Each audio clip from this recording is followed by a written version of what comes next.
దేవుని నామమునకు మహిమ కలుగును గాక. Heavenly light ministries global prayer tower ఆధ్వర్యంలో జరుగుతున్న ఉదయకాలపు స్తుతి ఆరాధన కూడికొచ్చిన మిమ్మల్ని అందరినీ ప్రేమపూర్వకంగా ఆహ్వానిస్తున్నాను. దేవుని మహాకృపను బట్టి ప్రయాణాల్లో కాపుదల మరి యొక్క గత వారం అంతా ప్రభు కాపాడి రెండో వారంలో మనని కొనసాగింప చేస్తున్నాడు. మనకి ఇవ్వబడిన ఆరోగ్యాలను బట్టి, శక్తి బలము అభిషేకం బట్టి కృపల కొరకై దేవాది దేవునికి లెక్కింపలేని కృతజ్ఞతాస్తుతులు చెల్లిస్తున్నాను.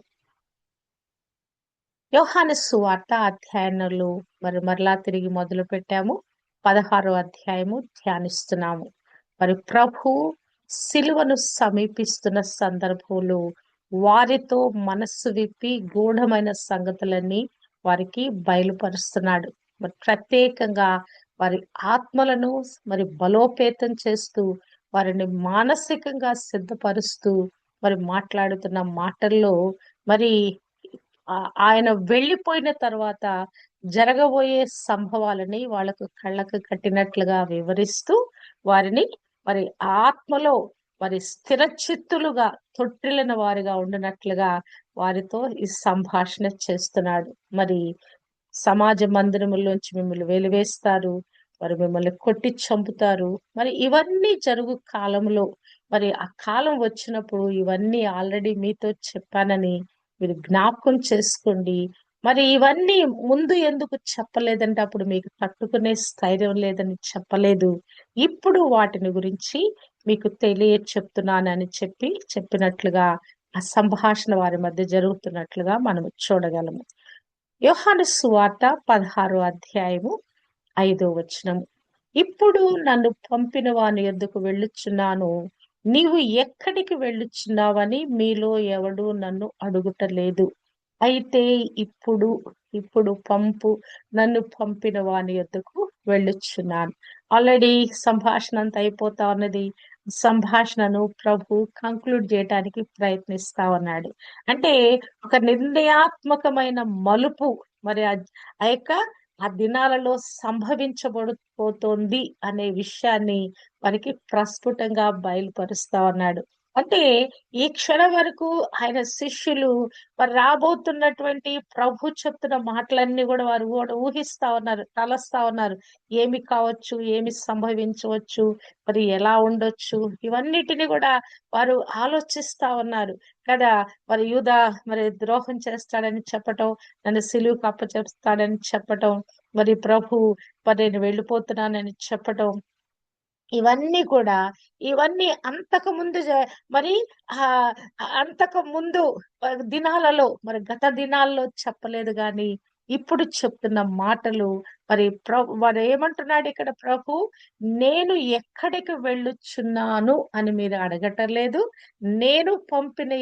నన్ను పంపిన వాని యొద్దకు నేను వెళ్ళుచున్నాను కదా. ప్రభు ఆల్రెడీ 14వ అధ్యాయంలో చెప్తాడు, నేను వెళ్ళిపోతా ఉన్నాను, అక్కడ మీకు స్థలం సిద్ధపరుస్తాను, మరలా వచ్చి నేనున్న స్థలంలో మరి మిమ్మల్ని తీసుకొని వెళ్తాను.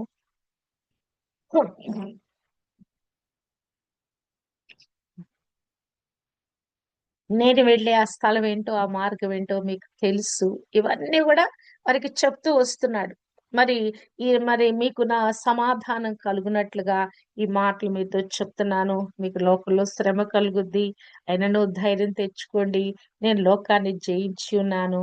మరి మీ మాటలు నేను చెప్తా ఉంటే మీ హృదయాలు దుఃఖంతో నిండిపోతున్నాయి. మరి ఇవన్నీ కూడా ప్రభు వారితో మాట్లాడుతున్నాడు, మనసు విప్పి మాట్లాడుతున్నాడు, హృదయపు లోతులోంచి మాట్లాడుతున్నాడు, వారిని ధైర్యపరుస్తున్నాడు. వారికి ఆ దుఃఖము, ఆ ఆ పరితాపము వారు మరి దాన్ని మరి దాన్ని వారు ఆ తాముగా పటిష్టం చేసుకోవటానికి ప్రభు మాట్లాడుతున్నాడు. శ్రమలు ఈ లోకంలో అనేకమైన శ్రమలు అనుభవించుకుంటూ వచ్చామండి. తెలియని శ్రమలు అనుభవిస్తూ వచ్చుట, కానీ తెలిసి ఆ శ్రమల పాలు కావట రెండు డిఫరెంట్ అనుభవాలుగా ఉంటాయి. తెలియకుండా ఏదో హఠాత్తుగా అపాయం కలిగిపోద్ది, దానిని మనం ఏదో ఒక విధంగా ఎదుర్కొంటాం. కానీ కీడు ఏదో అని రాబోతున్న దాన్ని ముందుగానే దేవుడు బయలుపరిచాడు అనుకో, దాని విషయంలో మనం చాలా అంటే చాలాగా మానసికంగా చాలా వ్యధ చెందుతాము. ఇక్కడ ప్రభు అంటున్నాడు, నేను వెళ్ళుచున్న మార్గము, నేను వెళ్ళుచున్న మరి ఎక్కడికి వెళ్ళుచున్నానో మీరు నన్ను అడగట్లేదు కానీ అది మీకు తెలుసు. నేను నన్ను పంపిన వాని యొద్దకు నేను వెళుతున్నాను. అంటే నేను ఎక్కడి నుంచి వచ్చాను? పరలోకం నుండి తండ్రి యొద్దకు నుంచి వచ్చాను. అక్కడికి వెళ్ళవలసిన సమయం ఆసన్నమైనది. మరి ఎందుకు వచ్చాడు ఆయన? ఒక పని, ఒక ప్రత్యేకమైన ఒక ఒక లోక రక్షణ కొరకైన కార్యం చేయటానికి వచ్చాడు కదా! 19వ అధ్యాయంలో ఆయన సిలువ మీద వేలాడి పలికిన మాట, ఇట్ ఈస్ ఫినిష్డ్. అంటే అదయిపోయింది. ఒక పని చేయటానికి నేను వచ్చాను. అది జరిగించేసాను. It is finished. ఇది పూర్తి చేశాను, సంపూర్తి చేశాను అని పలికే ఆ మాట ఆ దినం వరకు నేను ఏమి చేయనన్నానో, తిరిగి నేను ఎలా మరి దేవుని యొద్దకు వెళ్ళనన్నానో అని ప్రభు అక్కడ వారితో మాట్లాడుతున్నట్లుగా మనం చూడగలము. 7వ వచనంలో అంటున్నాడు, అయితే నేను మీతో సత్యము చెప్పుచున్నాను, నేను వెళ్ళిపోవటం వలన మీకు ప్రయోజనకరము. నేను వెళ్ళని ఎడల ఆదరణకర్త మీ యొద్దకు రాడు. నేను వెళ్ళిన ఎడల ఆయనను మీ యొద్దకు పంపుదును. ఇక్కడ ప్రభు చెప్తున్న మాట. మరి నేను వెళ్ళిపోతున్నాను. ఎక్కడికి వెళుతున్నానో మీరు అడగటం లేదు. నేను వెళ్ళే స్థలము నా తండ్రి యొద్దకు. ఎక్కడి నుంచి వచ్చాను నేను? ఆ పరలోక మహిమ, నిత్య మహిమను వదిలిపెట్టి వచ్చాను. ఈ భూమి మీదకు పని మీద వచ్చాను. పని ముగించే కాలం వచ్చింది. ఆ పని కూడా ముగించేస్తాను. తండ్రి నా చేతికి ఇచ్చిన పనిని సంపూర్తిగా నెరవేరుస్తాను. ఇట్ ఈస్ ఫినిష్డ్ అని చెప్పేస్తాను. ఈ లోకంలో నా బాధ్యతలు మరి ముగించి నేను వెళ్ళిపోతాను. మరి అంతకు ముందు సంభాషణలో ప్రభు ఇదే మాటలు చెప్తాడు. 13వ అధ్యాయంలో పేతురు అడుగుతాడు, ప్రభువా నువ్వెక్కడికి వెళ్ళుచున్నావు, నువ్వెక్కడికి వెళ్ళుచున్నావు అని అడిగితే ప్రభు అక్కడ చెప్తాడు, నేను వెళ్ళే స్థలానికి నువ్వు వస్తావుగా ఒకప్పుడు, ఇప్పుడు రాలేవంటాడు. మరి తోమా కూడా 14వ అధ్యాయంలో మరి నువ్వెక్కడికి వెళుతున్నావు మాకు తెలియదే ప్రభు అంటాడు. అంటే ప్రభు అక్కడ నేను వెళ్ళే మార్గం మీకు తెలుసు, ఆ మార్గం మీకు తెలుసు, మీరు తప్పనిసరిగా మీరు కూడా నాతో వస్తారు. అంటే దేవుని విమోచన ప్రణాళికపై కాకుండా విడిపోవటంపై వారు దృష్టి సారించి మరి ఆందోళన ఆ స్థాయిలోకి వెళ్లకుండా ప్రభు స్టెప్ బై స్టెప్ ప్రభు వారితో మాట్లాడుతున్నాడు. 6వ వచనంలో అంటాడు, నేను ఈ సంగతులు మీతో చెప్పినందున మీ హృదయము దుఃఖముతో నిండి ఉన్నది. అంటే మరి ఆ ఎడబాటు కలుగుతుంది అని ప్రభు చెప్తున్నప్పుడు కదా, ఎవరైనా ప్రయాణమై వెళుతున్నారు కదా, ఇప్పుడు వాళ్ళ రేపు పిల్లలు విదేశాలకు వెళుతున్నారు కదా, తల్లిదండ్రుల మానసిక స్థితి, పిల్లల మానసిక స్థితి ఎలా ఉంటది? అవునా కదా? అంతకాలం బిడ్డలను ఒక 2 సంవత్సరాలు, 3 సంవత్సరాల బిడ్డలు వదిలిపెట్టి ఉండాలి తల్లిదండ్రులు. పిల్లలు కూడా వదిలిపెట్టి ఉండాలి. దట్టు ఈ ఎడ్యుకేషన్ సమయం ఎలా ఉంటది? మరి అయ్యో! మరి వారు ఇంకా పరిపక్వత చెందని మరి యొక్క వయసులో ఉంటది. 20 సంవత్సరాలు, 25 సంవత్సరాల లోపల ఎడ్యుకేషన్ నిమిత్తం వాళ్ళు ఫారిన్ వెళ్ళాల్సి వస్తది కదా! అప్పుడు వారి హృదయాలు ఎంతో దుఃఖంతో, పరితాపంతో నిండినట్టుంటది. కానీ ఆ తర్వాత తిరిగి కలుసుకుంటామనే అక్కడ ఒక ఆశ ఉన్నది. ఒక నిరీక్షణ ఉన్నది. కానీ ఇక్కడ పరిస్థితి అలా కాదు. నేను వెళ్ళిపోతున్నాను అంటే ఇక వారు దుఃఖంతో ఎక్కడికెళ్ళిపోతున్నాడు ప్రభు? అరే మేము అక్కడికి వెళ్ళలేము. అసలు ఆ మార్గం మాకు తెలుసా లేదా అని మరి వారి హృదయాలు దుఃఖంతో నిండి ఉన్నట్లుగా చూడగలం. అంటే నీవు ఎక్కడికి వెళుతున్నావని అడగటానికి కూడా వారికి ధైర్యం లేదు. అడుగుంటే ప్రభు చెప్పేవాడు, ఇదిగో నేను పరలోకంలో ఆ యొక్క తండ్రి కుడి పార్శ్వాన నేను కూర్చున్నాను. ఆయనతో పాటుగా సమానమైనటువంటి ఆ యొక్క ఆధిపత్యం కలిగిన ఆ స్థలములో, ఆ సింహాసనంలో నేను కూర్చుంటాను. మరి అంతే కాదు, మరి అక్కడ నేను నా తండ్రి కుడి పార్శ్వలో నేను కూర్చొని ఉంటాను. అక్కడికి అక్కడ కూర్చునే నేను అక్కడి నుంచి దిగి వచ్చాను. మరలా నేను అక్కడికే వెళ్తాను. అంటే ప్రభువు యొక్క ఉద్దేశము తన యొక్క మరి ఆ యొక్క మాట చెప్పటంలో ఆయన ఎక్కడి నుంచి వచ్చానో, ఎక్కడికి వెళ్తున్నానో అని చెప్పిన ఈ మాటలో మరి ప్రాముఖ్యంగా ప్రభువుకు తెలిసిన విషయాన్ని శిష్యుల మనసులోకి చొప్పింప చేస్తున్నాడు. వారు స్ట్రాంగ్ ఎనఫ్ కావటానికి రానైన శ్రమల కాలంలో ప్రభు కొరకు వారు మరి స్ట్రాంగ్ గా నిలబడటం కోసం ప్రభు వారిని బలోపేతం చేస్తున్నట్లుగా మనము చూడగలము. నిజంగానే ప్రభువులో జీవించే మనము కూడా రానైన శ్రమల విషయంలో మనము ఇప్పటి నుంచే మనము మరి సిద్ధపడుతున్నట్లుగా నా మట్టుకు నాకు అర్థమవుతుంది. ఎందుకంటే మరి ఇప్పుడున్నటువంటి పరిస్థితులు ఎంతో గడ్డు కాలం ఉంది. ఏ రోజు ఏ క్రైస్తవుడు పరిస్థితి ఎలా ఉంటదో తెలీదు. లీగల్ గా మరి మనుషులు కొట్టుట, మరి సంఘాలు కూలద్రోయట అనేది ఒక లీగలైజ్డ్ విధానంగా అయిపోయింది. ఏ వారు ఎక్కువగా అయిపోయింది. మరి రాజ్యాంగం కూడా వారి చేతుల్లోకి తీసుకున్నట్లుగా అయిపోయింది. ఏం చేస్తా ఉన్నారు? కొట్టుతున్నారు, ఈడుస్తున్నారు, వారి ఇష్టానుసారంగా బిహేవ్ చేస్తున్నారు. కాబట్టి ఇవన్నీ కూడా జరగబోతున్నాయి గనక మిమ్మల్ని నేను సిద్ధపరుస్తున్నానని ప్రభు చెప్తున్నట్లుగా మనము చూడగలము. ఇప్పుడు 7వ వచనంలో అంటున్నాడు ప్రభు, నేను మీతో సత్యము చెప్పుచున్నాను. మరి ఇవన్నీ కూడా ఖచ్చితంగా జరిగే విషయాలు. నేను ఏదో మిమ్మల్ని ఆహ్, ధైర్యపరుస్తూ చెప్తున్న మాటలలో ఉన్న సత్యం ఏంటంటే, నేను తప్పనిసరిగా వెళ్ళిపోతాను. నా పని ముగించే వెళ్తాను. నేను వెళ్ళిన తర్వాత మీకు ఖచ్చితంగా యొక్క ఈ పరిస్థితులన్నీ వస్తాయి. ఈ పరిస్థితుల గుండా మీరు వెళ్ళాలని చెప్తూ, నేను వెళ్ళిపోవటం వలన మీకు ప్రయోజనకరము. హల్లెలూయా! అబ్బా! దేవుడు మనతో ఉంటే ప్రయోజనకరము గాని, ప్రభు వెళ్ళుట ఎలాగున ప్రయోజనకరమండి. మరి ప్రభు మరి ఎంతగా ఆయన ప్రభు ఈ మాట మాట్లాడుతున్నాడో చూడండి. నేను వెళ్ళిపోవటం వలన మీకు ప్రయోజనకరము. అబ్బా! ప్రభు వెళ్ళుట ద్వారా కదా! ఆత్మస్వరూపి అయిన పరిశుద్ధాత్మ దేవుడిని లోకానికి అనుగ్రహించబోతా ఉన్నాడు కదా!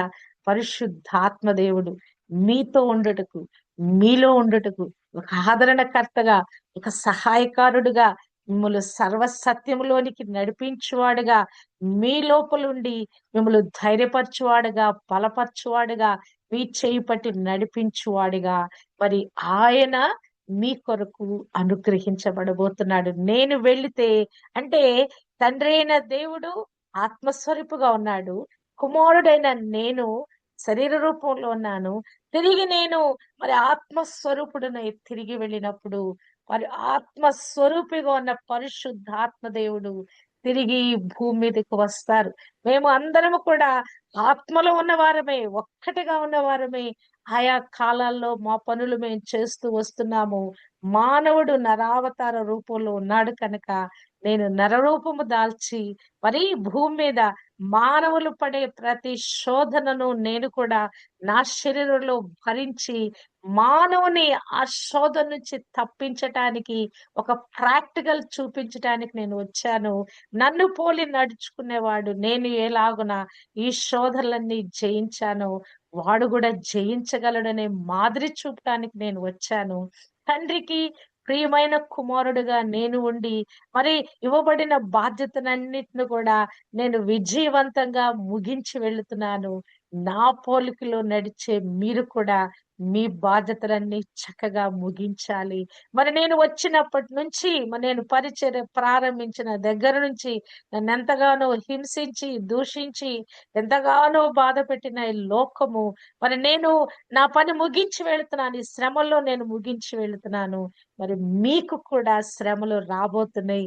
మీరు కూడా వెనుతిరిగి చూడకుండా మీరు కూడా నా వలె స్థిరచిత్తులై మీ ఎదుట ఉంచబడిన ఈ బహుమానం కొరకు, ఆ ఉన్నతమైన పిలుపు కొరకు మీరు కూడా పరిగెత్తాల్సిందే. అది మరణమైనా కూడా వెనుతిరిగి మీరు చూడకూడదని ప్రభు వారిని హృదయము లోతుల్లోకి మాట్లాడుతూ కదా 13వ అధ్యాయం నుంచి ప్రభురాత్రి భోజనం దగ్గర నుంచి ఇప్పటి వరకు కూడా ప్రభు మాట్లాడుతూనే ఉన్నాడు. విషయాలు బయలుపరుస్తూనే ఉన్నాడు. వాళ్ళతో మరి ఆ యొక్క లోతైన మర్మముతో కూడిన మాటలు మరి మాట్లాడుతూనే ఉన్నాడు. ఆఖరికి నేను వెళ్ళిపోవటం వలన మీకు ప్రయోజనకరము. హల్లెలూయా! ఈ లోకం నుంచి నేను ఎత్తబడుట వలన మీకు ప్రయోజనకరము. నేను ఎత్తబడుట వలన ఏమి జరగబోతుందంటే పరిశుద్ధాత్మ దేవుడు ఈ భూమి మీదికి రాబోతున్నాడు. హల్లెలూయా! పరిశుద్ధాత్మ మీ మీదికి వచ్చినప్పుడు మీరు శక్తి నొందుతారు. ఆ పరిశుద్ధాత్మ దేవుని యొక్క అభిషేకము మీ మీద కుమ్మరించబడాలి. అసలు ఆయన యొక్క గుణ లక్షణాలు చూచినట్లయితే పరిశుద్ధాత్మ దేవుడు దేని కొరకు వస్తున్నాడు ఈ భూమి మీదకి అంటే గనక 8వ వచనములో ఆయన వచ్చి పాపమును గూర్చియు, నీతిని గూర్చియు, తీర్పును గూర్చియు లోకమును ఒప్పుకొన చేయును. ఈ లోకాన్ని ఒప్పింపాలంటే మానవుల వల్ల సాధ్యం కాదు. ఎవరికైనా రక్షణ సువార్త చెప్పాం మనము. మరి వారిని మార్చగల శక్తి, సామర్థ్యము మనకుందా? అవునా కాదా? వాళ్ళకి చెప్పడం అయితే చెప్తాం. వారి గురించి ప్రార్థన చేస్తాము. వారికి ఉద్బోధ చేస్తాము. మరి వారిని ప్రభువుని నమ్ముకొని చెప్తాము. ఇంకా మనకు తోచిన దేవుడు మనకిచ్చిన అభిషేకము, జ్ఞానములో నుంచి ఎదుటి వారికి సువార్త చెప్తాము. కానీ వారి ఆత్మలను ఒప్పింపగలిగిన శక్తి ఎవరికుందండి? పరిశుద్ధాత్మ దేవునికున్నది. ఈ వాక్యమైన క్రీస్తును మనం ప్రకటించినప్పుడు అది వారి చెవులలో నుంచి ఆత్మలోకి వెళ్ళినప్పుడు మరి అది కార్యరూపము దాల్చాలంటే ఆ వాక్కు వారి లోపల పెనెట్రై ఆత్మకార్యము జరిగించాలంటే అది ఎవరు చేయాలి? పరిశుద్ధాత్మ దేవుడు చేయాలి. ఆయన వచ్చి ఎవరు? పరిశుద్ధాత్మ దేవుడు. ఆయన శక్తి కాదు. ఆయన కూడా ఒక వ్యక్తి అయి ఉన్నాడు. ఆయన కూడా మరి అత్రిత్వములో ఒక్కడైన వాడుగా ఆయన కూడా మరి వ్యక్తిత్వం కలిగిన వాడుగా ఉన్నట్లుగా ఇక్కడ మనం అర్థం చేసుకోవచ్చు. చాలా సార్లు పరిశుద్ధాత్మ దేవుడిని మరి వక్రీకరించి బోధకులు చెప్తా ఉన్నారు. It is power. ఇట్ కాదండి. ఆయన. ఆయన అయి ఉన్నాడు కదా! క్రీస్తు ప్రభు గురించి ఎక్కడ రాసినా కూడా అతను అని రాయస్తూ ఉండదండి బైబిల్‌లో. ఆయన అనే స్పష్టంగా రాసుంటది. ఇక్కడ పరిశుద్ధాత్మ దేవుని గురించి గూడా అదే మాటలు ఇక్కడ సంబోధించబడింది. యెహోవా దేవుని గురించి గూడా మన యొక్క పర్యాయ పదాలుగా రాసిన దగ్గర గూడా ఆయన అని రాస్తుంటది. ఇక్కడ పరిశుద్ధాత్మ దేవుని గురించి గూడా ఆయన, ఆయన వచ్చి కదా! ఆ యొక్క దేవాది దేవునిలో ముగ్గురిలో ఒకరైన వచ్చి పాపమును గూర్చి, నీతిని గూర్చి, తీర్పును గూర్చి లోకాన్ని ఒప్పింప చేస్తారు. లోకంలో ఉన్న పాపులైన వారిని వారిలో ఒప్పుదల కార్యము జరిగిస్తారు. అంటే నిజంగానే ఇప్పుడు ఇన్ని కోట్ల ప్రజలలో మరి చాలా మంది అంగీకరించట్ల. అంటే అందరినీ దర్శించట్లేదా పరిశుద్ధాత్మ దేవుడు? ఎవరికి సువార్త వినిపించబడిందో వారిని ఒప్పింప చేస్తా ఉన్నాడు. ఎప్పుడు మనిషిలో కన్విక్షన్ కలుగుద్ది? ఏదైనా ఒక వాక్యము, జీవవాక్యము వారు విన్నప్పుడు, ఆ విన్న వాక్యము వారిలో పని చేస్తా ఉంది. ఆ వాక్యము పని చేయనట్లుగా పరిశుద్ధాత్మ దేవుడు ప్రోత్సహిస్తున్నాడు. 9వ వచనంలో అంటున్నాడు, లోకులు నా యందు విశ్వాసం ఉంచలేదు గనుక పాపమును గూర్చియు. పాపం అంటే ఏంటో ఈ లోకానికి అర్థం కావట్లేదు. అందరూ ప పాపము చేసి దేవుడు అనుగ్రహించు మహిమను పొందలేకపోతున్నారు గాని, లోకులు నా యందు విశ్వాసముంచలేదు గనుక పాపమును గూర్చియు. చాలా మంది మేమేం పాపం చేశామండి అని చెప్పేసి చాలా మంది గట్టి గట్టిగా వాదిస్తారు. మేము కరెక్ట్‌గా జీవిస్తా ఉన్నాం. మేము రైటియస్‌గా జీవిస్తా ఉన్నాం. మేమెందుకు పాపులు పొద్దస్మాని క్రైస్తవులు పాపులు అని పాపం గురించి మాట్లాడతారని చాలా మంది మాట్లాడతారు. అంటే వాళ్ళు చాలా నీతిమంతులుగా, చాలా ధర్మ కార్యాలు, పుణ్యకార్యాలు చేస్తున్నట్ల వారుగా, పూజలు, పునస్కారాలు చేస్తున్న వారుగా కదా!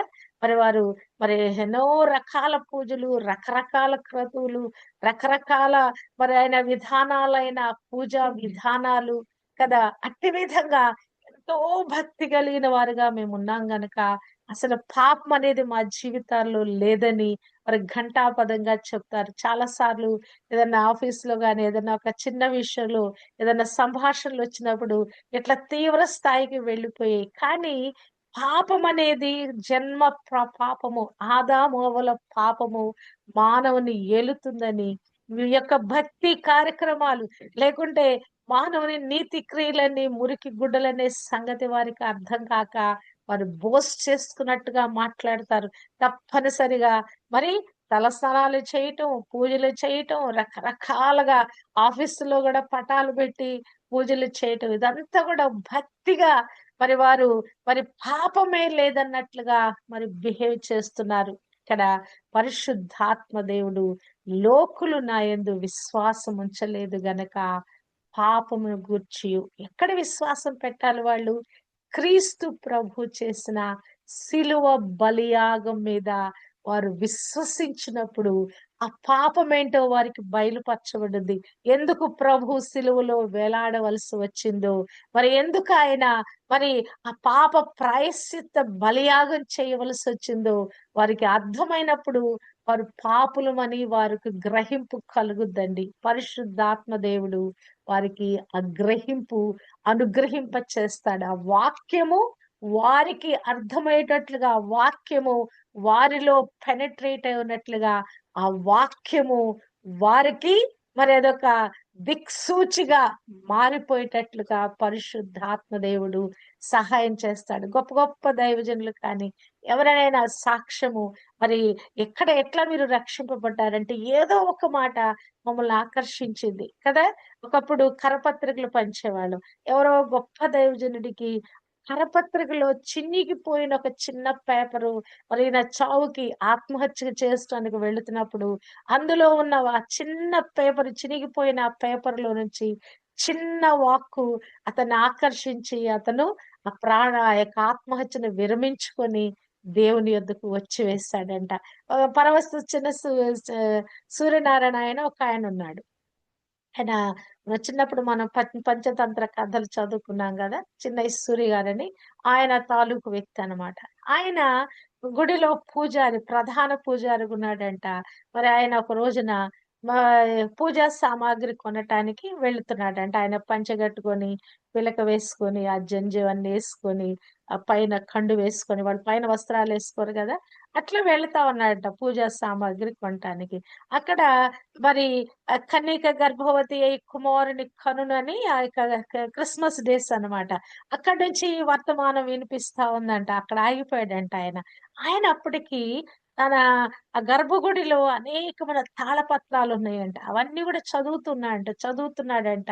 అవతారాల గురించి రాయబడిందంట. అందులో నరావతారం గురించి రాయబడిందంట. అందులో కన్యక గర్భవతి అయి కుమారుని కనుననే మాట గూడా రాయబడిందంట. ఆయన వెతుకుతున్నాడంట. ఈ అవతారాలన్నిటిలో మరి ఏ అవతారం కన్యకకి నరుడు పుట్టటము, నరావతారం రావటం అని అన్నీ మరి వారికి ఇవ్వబడినటువంటి ఎన్నో మ ఉపనిషత్తులు మరి ఇంకా రకరకాల గ్రంథాలన్నీ ఆయన తిరగవేస్తున్నాడంట. ఈ అవతారము, ఈ నరావతారము, దశావతారాలున్నాయి. ఈ అవతారం ఉంది కానీ, ఈ నరావతారం ఎక్కడుందని ఆయన చాలా ఎంతగానో వెతుకుతున్నాడంట లోపల గర్భగుడిలో. మరి ఏంటి అసలు ఇవన్నీ గూడా బోలెడన్ని పుస్తకాలు పెట్టబడినాయంట. వాటన్నిటిని తరిచి తరిచి చదువుతున్నాడంట. దానికి సమాధానం ఆయనకు దొరకలేదు గాని, ఆయన వెళ్తూ ఉంటుండగా ఈ మాటలు వినబడి, అరే! ఇదేంటి నేను ఎక్కడో చదివినవి మాట ఇక్కడ వినపడుతుంది. ఇది ఏ పుస్తకమో కనుక్కుందామని అట్లనే ఆయన మీటింగ్‌లోకి వెళ్ళాడంట. ఆ మీటింగ్ అయిందాక నిలబడ్డాడంట. అక్కడికి వెళ్లి ఆ పాస్టర్ గారిని అడిగితే, "అయ్యా ఇది బైబిలు. ఇందులో రాయబడిందయ్యా. ఇది ప్రవచనము. మరి దేవుడు కుమారుడుగా ఇట్లా పుడతాడని రాయబడి ఉంది. కన్యక గర్భాన ఉదయించాడు పలానా చోట" అని చెప్పేసి ఆయనకి ఆ సువర్తమానం చెప్పి ఆ బైబిల్ ఇచ్చాడంట. బైబిల్ ఇచ్చిన తర్వాత ఇంకా ఆయన ఇంటి లోపలికొచ్చి మరి మరి పూజారుల దగ్గర బైబిల్ పెట్టుకుంటే కష్టం గదా! లోపల ఎక్కడో చిన్న చిన్న ఒత్తులేసుకొని ఆ వాక్యాన్ని ఆయన చదివేవాడంట. అంటే ఒక చిన్న వాక్కు నాయందు విశ్వాసముంచలేదు గనుక విశ్వాసం వాళ్ళలో ఎప్పుడు జనిస్తదంటే వాక్యము విన్నప్పుడు. ఆ వాక్యము ఆ ప్రత్యక్షత వారి హృదయాలలో గోచరించినప్పుడు ఆ పాపము వారిలో ఒప్పించబడుద్ది. వెలుగైన క్రీస్తు మరి ఆ యొక్క తాకిడి వారి మీద పడినప్పుడు, ఆ యొక్క వాక్యములో ఉన్న శక్తి వారిని మరి ఆ యొక్క ఒప్పింపజేస్తదంతే. పాపి అని గ్రహించటానికి, పాపాన్ని ఒప్పుకోటానికి పరిశుద్ధాత్మ దేవుడు అదే గదా! మరి నా వాటిలోనివి తీసుకొని ఆయన వాటిని మీకు బోధించును. అంటే నేను ఏదైతే బోధ చేస్తున్నానో ఈ బోధ మీరు విన్నారు. కానీ చాలా వాటిని మర్చిపోతారు. కానీ ఆయనొచ్చినప్పుడు ఏం చేస్తాడు? మిమ్ములను సర్వ సత్యములోనికి తోడుకొని వెళ్ళును. ఈ సత్యవాక్కు నేను మీకు బయలుపరిచాను. మీరు కొన్నిసార్లు మర్చిపోయిన వారుగా ఉన్నారు. వాటిని తిరిగి తిరిగి జ్ఞాపకం చేస్తూ మిమ్ములను సర్వ సత్యములోనికి నడిపించటానికొచ్చున్నాడు. రెండవదిగా మొదటి పాపమును గూర్చి ఆయన ఒప్పింపచేస్తాడు. రెండవదిగా నేను తండ్రి యొద్దకు వెళ్ళుట వలన మీరిక నన్ను చూడరు గనుక నీతిని గూర్చియు నీతి లోకంలో ప్రతి ఒక్కరూ నీతిమంతులుగా జీవించాలని మరి దేవుని వాక్యం సెలవిస్తుంది. ఎలా వస్తుంది ఆ నీతి? మనం అంత నీతి క్రియలు చేయగలిగిన వారమా? కాదు. క్రీస్తు ప్రభు కార్చిన రక్తాన్ని బట్టి మనమందరం గూడా నీతిమంతులుగా చేయబడ్డామండి. నిజంగానే మన హృదయాలు ఆ కడగబడిన స్థితి కదా! ఆ పరిశుద్ధతను సంతరించుకున్న స్థితి, ఇక పాపమే చేయలేదనుకున్నట్లుగా స్థితి, నీతిని గూర్చియు మీరు నీతిమంతులుగా తీర్చబట్టు గురించియు పరిశుద్ధాత్మ దేవుడు మీకు బోధిస్తాడు. ఎప్పుడైతే యేసు రక్తము లోపలికి పెనిట్రేట్ అవుతా ఉందో, ఈ పాపాలన్నీ ఒప్పింపజేస్తా ఉందో, ఒక్కటి ఒప్పుకొని విడిచిపెడతా ఉన్నామో, లోపల ఒక హాయైన భావన, లోపల నుంచి ఒక పరిశుద్ధతను అనుభవించే భావన, లోపల నుంచి ఏదో మనలో నుంచి ఆ క్లెన్సింగ్ అయిపోతున్నటువంటి ఆ భావన మనం అనుభవిస్తామండి. నా మట్టుకు నాకైతే ఏదైనా కన్ఫెషన్ ప్రేయర్ చేసినప్పుడు నాకు ఆవలింతలాగొస్తాయి. తప్పనిసరిగా something is going out of my body అనేది నాకు అనిపిస్తది. ఏదో నన్ను ఏలుతా ఉన్నది. ఒక పాపము, ఒక దురాత్మ, చీకటికి సంబంధించిన హేతువేదో నన్ను ఏలుతా ఉంది. ఎప్పుడైతే స్తుతించి, ఆరాధించి ఆ యొక్క ఆ స్తుతి ఆరాధనలో మరి మమేకమై వెళ్ళినప్పుడు, మరి ఆత్మదేవుని తాకిడి అనుభవించగానే నాకేమవుద్దంటే ప్రభువా నన్ను క్షమించనేయొద్దన్న విషయం గురించి మనస్సంతటితో హృదయమంతట పెట్టి నేను ఆ పాప క్షమాపణ ప్రార్థన చేసినా నాలో ఆవలింతలొచ్చేస్తాయి. స్తుతి ఆరాధన చేస్తున్నప్పుడు, ఆత్మలో లీనమైనప్పుడు గూడా అన్‌వాంటింగ్ థింగ్స్ మన శరీరాన్ని విడిచిపెట్టినట్లు గూడా అదే అనుభవం నాకు కలుగుద్ది. ఇక్కడ నీతిని గూర్చియు మీరు నీతిమంతులుగా చేయబడే ఆ ప్రక్రియ మీకు అర్థమవుద్ది. మీరు ఎట్టి విధంగా మరి ఆ యేసు రక్తం మీలో ఉన్న ప్రతి పాపాన్ని మీరు పాపం ఒప్పుకుంటుండగా మీరు ఒప్పుకొనిన ప్రతి పాపము నుండి, ప్రతి దుర్నీతి నుండి ఆయన మిమ్ములను పవిత్రులుగా చేయును. ఆ క్లెన్సింగ్ ప్రాసెస్ మీలో జరిగించబడుద్ది. పరిశుద్ధాత్మ చేసే మరొక కార్యము. 11వ వచనములో ఈ లోకాధికారి తీర్పు పొంది ఉన్నాడు గనక తీర్పును గూర్చియు ఒప్పుకొనచ్చేయును. అసలు తీర్పు ఎవరికండి? కదా! నమ్మని వారికి తీర్పు. ఎవరైతే క్రీస్తు ప్రభుని అంగీకరించట్లేదో వారికి తీర్పు. అంగీకరించిన వారు తీర్పులో నుండి నిత్య జీవంలోకి దాటించబడ్డారు. నమ్మని వారేమైపోయారు? తీర్పులోకి వెళుతున్నారు. ఒక దినాన మరి మృతుల పునరుద్ధానము, మరి ఇక పరిశుద్ధుల పునరుద్ధానం, నీతిమంతుల పునరుద్ధానం ఉన్నది. ఈ యొక్క మృతుల పునరుద్ధానంలోకి వెళ్ళేవాళ్ళు ఎవరండి? తీర్పు తీర్చబడి, నిత్య నరకాగ్నికి నియమించబడి, ఆ మృతుల పునరుద్ధానంలోకి వెళ్ళేవాళ్ళు. వాళ్ళు లేచారు గాని, మరలా ఏమైపోతారు? మరలా ఆ యొక్క నిత్య నరకాగ్నికి వెళ్ళిపోతారు. అందరూ లేస్తారు ఒక దినాన. ఈ భూమి మీద పుట్టిన ప్రతి ఒక్కరు గూడా మరి వారు లేస్తారు. సముద్రంలో చనిపోయిన వారిని సముద్రం లెక్క అప్పచెప్పుద్దంట. భూమి మీద ఆత్మహత్య చేసుకున్న వారిని భూమి లెక్క అప్పచెప్పుద్దంట. అంటే ఎక్కడెక్కడ ఎవరు ఏ సందర్భంలో చనిపోయినా, మామూలుగా చనిపోయినా, ఆత్మహత్య చేసుకొని చనిపోయినా, ఒకవేళ నరహత్య చేయబడి చనిపోయినా, వారు ఏ విధంగా ఈ భూమి మీద పుట్టిన వారు చనిపోయినా గూడా తిరిగి లేస్తారు. వారందరికి కూడా తీర్పు ఉంటది కదా! మహా ధవళ సింహాసనపు తీర్పు, ఆ తీర్పు ఎదుట మరి ప్రపంచం యావత్తు నిలబడాల్సిందే. అసలు అనిపిస్తది. అసలు ఆ కంప్యూటరు వారి గురించిన పాపాల చిట్టా, అసలు ఆ మనుషులు వారి గురించినటువంటి విషయాలన్నీ గూడా అట్లా స్క్రీన్ మీద కనిపిస్తాయట. ఎవరి గురించి తీర్పు తీర్చబడుతుందో వారి గురించిన విషయాలన్నీ గూడా మరి అన్నీ గూడా స్క్రీన్ మీద చక్కగా కనిపిస్తా ఉంటాయంట. వారి యొక్క జీవిత విధానం అంతా గూడా. కనుక ఆ తీర్పులో నుంచి తీర్పును గూర్చి ఒప్పుకొన చేయను. ఈ లోకాధికారి తీర్పు పొంది ఉన్నాడు. అపవాదికి వాని దూతల కొరకు నరకము సిద్ధపరచబడినది, మానవుల కొరకు కాదు. ఈ లోకాధికారి తీర్పు పొంది ఉన్నాడు కనుక తీర్పును గూర్చి మేము మరి ఒప్పుకొన చేయను. తీర్పు ఒక దినాన తీర్పు ఉన్నదనే సంగతి మానవాళికి తెలియక మరి ఇష్టానుసారంగా జీవిస్తున్నారు. తెలుసు. ఏం తెలుసు? మోక్షం ఉంది, నరకం ఉందని ప్రతి ఒక్కరికి తెలుసు. ప్రతి ఒక్క మత గ్రంథము అదే బోధిస్తుంది. మోక్షం ఉందని చెప్తుంది, నరకం ఉందని చెప్తా ఉంది. ఈ 2 ప్రతి మానవుడికి వినిపించబడతాయి. కొంత ఆత్మీయ స్పృహున్న ప్రతి ఒక్కరికి కూడా ఈ మాటలు వినిపించబడతాయి. అయ్యో! తప్పు చేయొద్దు. తప్పు చేస్తే నరకానికి పోతాము. మరి మనం మంచిగా జీవించాలనే ఆ తపన ప్రతి మానవునికి ఉంటది గాని, పాపాన్ని జయించే శక్తి క్రీస్తు దగ్గరకొచ్చినప్పుడు మాత్రమే, పరిశుద్ధాత్మ దేవుడు కన్విక్షన్ కలిగించినప్పుడు మాత్రమే, పరిశుద్ధాత్మతో నింపబడే కొలది మాత్రమే పాపాన్ని జయించే శక్తి మానవునికి కలుగుతా ఉన్నది. తీర్పును గూర్చియు ఒప్పింప చేయును. తీర్పు మరి ఒక దినాన తీర్పు రాబోతుంది. ఈ తీర్పును గురించి ఒప్పింపజేయబోతున్నాడు పరిశుద్ధాత్మ దేవుడు అని. ఇక్కడ పరిశుద్ధాత్మను గురించిన ఆ విషయాలు మరి ప్రభు వారితో మాట్లాడుతున్నాడు. నేను వెళ్ళిపోతే మీకు ప్రయోజనకరము. నేను వెళ్ళిపోవటం ద్వారా మరి ఆత్మస్వరూపి అయిన ఆయన వచ్చినప్పుడు మిమ్మును సర్వ సత్యములోనికి నడిపించును. తనంతట తానే ఏమియు బోధింపక వేటిని వినునో వాటిని బోధించి సంభవింపబో వాటిని మీకు తెలియచేయును కదా! ఏమి జరగబోతుందో మీకు ముందుగానే తెలియచేస్తాడు. ఎలీషా మరి ఇక్కడున్నాడు. ఎక్కడో ఆ పరాయి దేశపు రాజు అంతఃపురంలో మాట్లాడుకున్న మాటలు కూడా ఆయనకు తెలిసిపోతా ఉన్నాయి. ఇక్కడ ఇశ్రాయేలు రాజు మీదకి యుద్ధం రావటానికి మరి ఎన్నో విధాలుగా స్ట్రాటజీస్ వేస్తున్నాడు.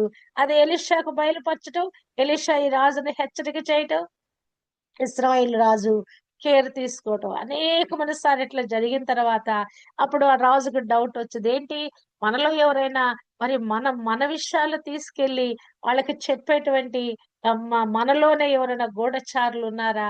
మన సమాచారం అంతా శత్రువులకు అందిస్తారంటే, లేదు రాజా, ఆత్మ కలిగిన వాడు ఒకాయన ఉన్నాడు, ప్రవక్త ఉన్నాడు. ఆయన మీ అంతఃపురంలో మాట్లాడుకున్న విషయాలన్నీ అక్కడ బయలుపరుస్తున్నాడు. కదా! అతను పట్టుకొని రండని గొప్ప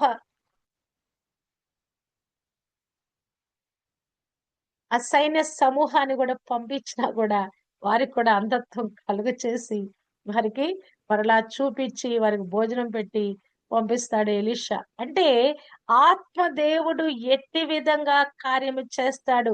ఆత్మ సత్య స్వరూపైన ఆత్మ వచ్చినప్పుడు మిమ్మల్ని సర్వ సత్యములోనికి నడిపించును. ఆయన తనంతట తానే ఏమియు బోధింపక వేటిని వినునో వాటిని బోధించి సంభవింపబో వాటిని ముందుగా మీకు తెలియచేయును కదా! మరి ఇక వారికి వచ్చేటువంటి ఆ ఉపద్రవాలన్నీ కూడా ప్రభువు ముందుగానే తెలియచేస్తున్నాడు. అంతేకాదు మనుషుల్లో తప్పులు కూడా మరి బయలుపరుస్తాడు. అననీయ సప్పిరాలు పాపం మరి వారే మరి దేవునికి సేవ చేద్దాం అనుకున్నారు, దేవునికి ఇద్దాం అనుకున్నారు, మరలా దుష్టుని చేత పట్టబడ్డారు. ఆ విషయాలు బయలుపరచబడి వారిద్దరూ ఒకే దినాన మరి వారు చనిపోవటం జరిగింది. అంటే సంభవింపబో వాటిని తెలియచేయును.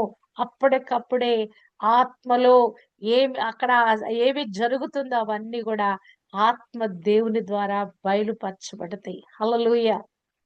ఆయన నా వాటిలోవి తీసుకొని మీకు తెలియచేయును గనుక నన్ను మహిమపరచును. మరి ఇక్కడ మరి యొక్క లోకాధికారి తీర్పు పొంది ఉన్నాడు కనుక తీర్పును గూర్చి మిమ్మల్ని ఒప్పుకొని చేయను. మరి ఇది ఒక దినము తీర్పు రాబోతుంది గనక ఆ తీర్పులో నుంచి మీ జీవంలోకి దాటించబడాలని కూడా ఒప్పుకొని చేస్తాడు అని చెప్తూ ఇంకనూ మీతో చెప్పవలసినవి అనేక సంగతులు కలవు కానీ ఇప్పుడు మీరు వాటిని సహింపలేరు. ఇంకా ఉన్నాయి చెప్పాల్సినయి. ఇప్పుడు మరి అప్పటి నుంచి మీతో చెప్తూ వస్తున్నాను. ఇంకా చెప్పవలసిన విషయాలున్నాయి. ఎందుకు ఇవే ఆఖరి మాటలు. ఇక నేను మరలా మీతో సంభాషించగలిగిన పరిస్థితి లేదు. నేనొచ్చిన స్థలానికి నేను వెళ్ళిపోతున్నాను. మీరు ఒంటరి వాళ్ళయిపోతారు. అందుకే మిమ్మల్ని అనాథలుగా విడిచిపెట్టవద్దని ఈ మాటలన్నీ మీకు బలోపేతం చేస్తూ పరిశుద్ధాత్మ దేవుడిని మీ కొరకు నేను పంపిస్తాను. ఆయన వచ్చినప్పుడు మీరు ఎలాగున మరి ఈ లోకంలో మరి సహిస్తూ మరి ఎలాగున జీవించాలో అవన్నీ గూడా ఆయన మీకు బోధిస్తాడు. తండ్రికి కలిగినవన్నీయు నావి. అందుచేత ఆయన నా వాటిలోనివి తీసుకొని మీకు తెలియచేయునని నేను చెప్పితిని. నా వాటిలోనివి తీసుకొని మీకు తెలియచేయును గనుక నన్ను మహిమపరచును. అంటే పరిశుద్ధాత్మ దేవుడు ప్రత్యేకంగా పని చేయడండి. క్రీస్తు ప్రభువుతో కలిసి పని చేస్తాడు. తండ్రి అయిన దేవునితో క్రీస్తు ప్రభువు కలిసి పని చేస్తాడు.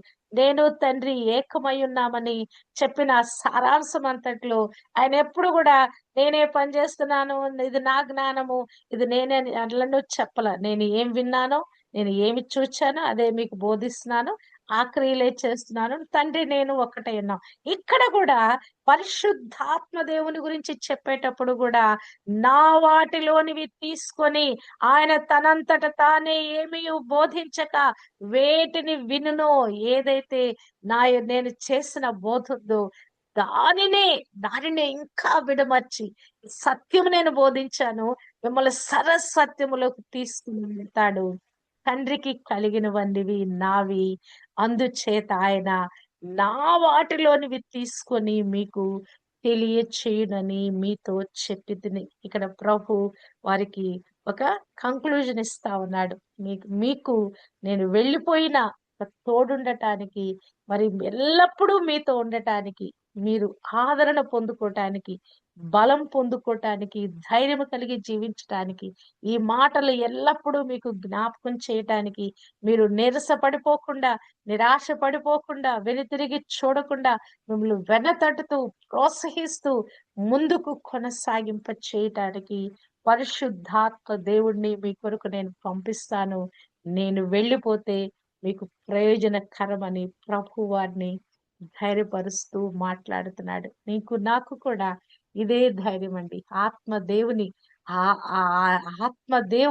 తాకిడిలో, ఆత్మదేవుని నింపుదలలో, ఆత్మదేవుని ప్రత్యక్షతలో మనము కూడా మన జీవితాలను ముందుకు కొనసాగింప చేసుకుందాం. ఆత్మదేవుడు లేకపోతే మన జీవితాలు అర్థవంతంగా ఉండవండి. రక్షణ పొందుకొని అలా ఉండిపోతే సరిపోదు. ఆత్మతో మనం నింపబడుతూ ఉండాలి. అభిషిక్తుడైన క్రీస్తును మనము పొందుకుంటూ ఉండాలి. నింపబడుతూ ఉండాలి. మన గిన్నె నిండి పొంగి పొర్లుతూ ఉండాలి. మనము నింపబడి మనలో నుంచి ప్రవాహము అనేక మందిని తాకాలి. పరిశుద్ధాత్మ దేవుని కలిగున్న మనము ఇట్టి విధంగా గ్రహింపు కలిగిన వారమై, ఆ తీర్పులో నుంచి నిత్య జీవులోకి దాటించబడిన వారమై, సర్వ సత్యములో నడుస్తున్న వారమై, అంతేకాదు ఏదైతే పరిశుద్ధాత్మ ఆ బోధ మరి యొక్క రాయబడిన ఈ వాక్ ఉందో దీన్ని మనకు అర్థం చేపిస్తూ ఇట్టి విధంగా యొక్క వాక్యములో, సత్యములో మనం ప్రతిష్ఠించబడిన వారమై దేవుని కొరకే, క్రీస్తు కొరకే జీవించటానికి ఆయన మనకు ఎల్లప్పుడూ సహాయకారిగా, మరి ఎల్లప్పుడూ కూడా మన చేయి పట్టి నడిపించే ఒక నాయకుడుగా ఉండి మన జీవితాలను ముందుకు తోడుకొని వెళతాడు. పరిశుద్ధాత్మ దేవుని ఆ తాకిడి, పరిశుద్ధాత్మ దేవుని నింపుదల, పరిశుద్ధాత్మ దేవుని సహాయములు మన జీవితాలు ముందుకు కొనసాగింప చేసుకోవటానికి, విజయవంతమైన జీవితం మనం జీవించటానికి దేవాతి దేవుడు మనందరికీ కృప అనుగ్రహింప చేయును కాక. ఆమేన్.